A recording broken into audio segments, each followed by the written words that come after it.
सकल हिंदू समाज नवापूर तर्फे दिनांक 14 जानेवारी रोजी नवापूर शहरात अयोध्याहून आलेले अक्षता कलश तसेच 22 जानेवारीला असणारी प्राणप्रतिष्ठा आनंदोत्सवाचे निमंत्रण देण्यासाठी रामभक्त घरोघरी जाऊन नागरिकांना उत्सव साजरा करण्याचे आवाहन सकल हिंदू समाजातर्फे ढोल ताशांच्या गजरात रॅलीच्या माध्यमातून संपूर्ण नवापूर शहरातील सर्व व्यापारी वर्गाला करण्यात आले।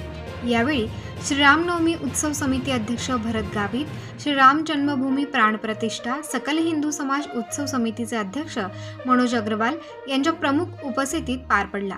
यावेळी नवापूर शहरातील प्रतिष्ठित व्यक्ती, सामाजिक राजकीय क्षेत्रातील महानुभाव व युवक मोठ्या संख्येने उपस्थित होते। प्रबंधभूमी महाराष्ट्र न्यूजसाठी सागर पाटील, नवापूर।